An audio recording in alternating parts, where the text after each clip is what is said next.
Praise the Lord. கர்த்தரும் இரட்சகரும் ஆகிய இயேசு கிறிஸ்துவின் இனிய நாமத்தினாலே உங்கள் அனைவருக்கும் என் அன்பின் வாழ்த்துக்கள். இந்த புதிய நாளை காண செய்த தேவனுக்கு ஸ்தோத்திரம் உண்டாவதாக. கர்த்தருடைய கிருபை உங்கள் அனைவரையும் சூழ்ந்து கொள்வதாக. லூக்கா சுவிசேஷம் 16வது அதிகாரம் அதனுடைய 29வது வசனம். ஆபிரகாம் அவனை நோக்கி, அவர்களுக்கு மோசேயும் தீர்க்கதரிசிகளும் உண்டு, அவர்களுக்கு அவர்கள் செவி கொடுக்கட்டும் என்றார். கர்த்தருடைய பரிசுத்த நாமம் மகிமைப்படுவதாக. ஆண்டவராக இயேசு கிறிஸ்து ஒரு காரியத்தை சொல்லுகிறார். ஐஸ்வர்யவான் ஒருவன் இருந்தான், லாசரு என்கிற ஒருவன் இருக்கிறான். ஐஸ்வர்யவான் வீட்டு வாசற்படியிலே லாசரு இருக்கிறான். ஐஸ்வர்யவான் வீட்டிலிருந்து விழுகிற அந்த துணிக்கையை எடுத்து சாப்பிடணும், அப்படி சாப்பிட்டாவது வாழ்ந்துடணும் என்று நினைக்கிற ஒரு பரிதாபமான நிலையிலே லாசரு இருக்கிறார். இருவரும் மரிக்கிறார்கள். மரித்த பிறகு லாசரு ஆபிரகாம் அடியிலே கொண்டு போய் விடப்படுகிறான். ஐஸ்வர்யவான் பாதாளத்தில் போகிறான். பாதாளத்திலிருந்து கண்களை ஏறிட்டு பார்க்கும்போது ஆபிரகாம் அடியிலே லாசரு இருப்பது அவனுக்கு தெரிகிறது. இப்பொழுது அவன் துடிக்கிறான். துடித்து லாசரு விரல்ல ஒரு டிராப் தண்ணியாவது எனக்கு குடிக்க கொடுங்க அப்படி சொல்லிட்டு கதறுகிறான்.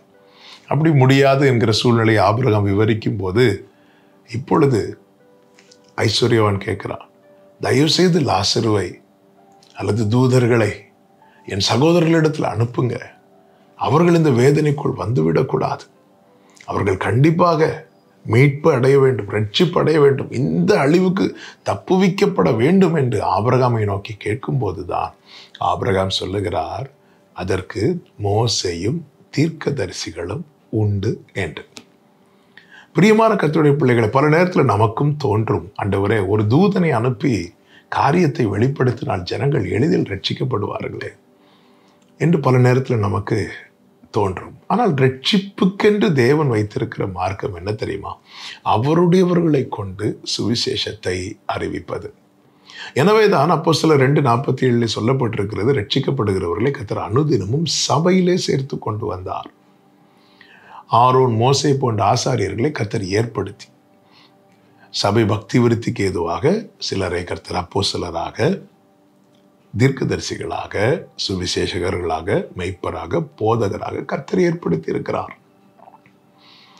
தங்களை தாங்களே மேய்த்து கொண்டு எங்களுக்கு சபை வேண்டாம், ஊழியர்கள் வேண்டாம் என்ற மனநிலையில் இருக்கிறவர்கள் தங்களை வஞ்சித்துக் கொண்டிருக்கிறார்கள்.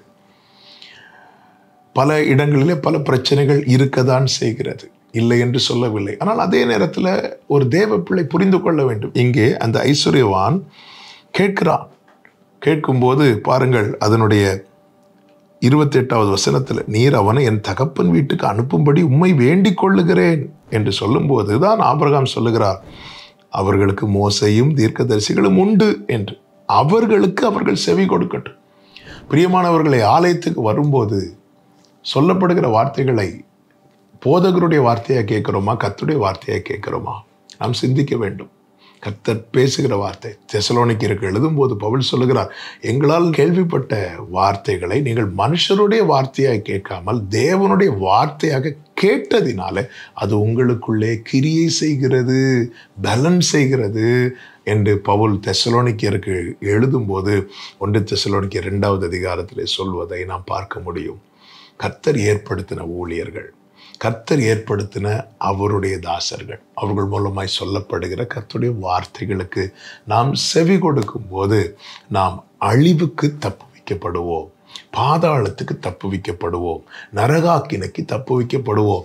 இதை தான் ஆண்டவராகிய இயேசு கிறிஸ்து அவர் ஒரு உவமையாக ஆமென் ஜனங்களுக்கு சொல்லி இருக்கிறதை இந்த நாளில் பரிசுத்த ஆவியானவர் நம்மோடு கூட பேசுகிறார். எனவே கேட்கிறவர்களாய், கேட்ட வார்த்தைகளுக்கு செவி கொடுக்கிறவர்களாய் நாம் நம்மை மாற்றிக்கொள்வோம்.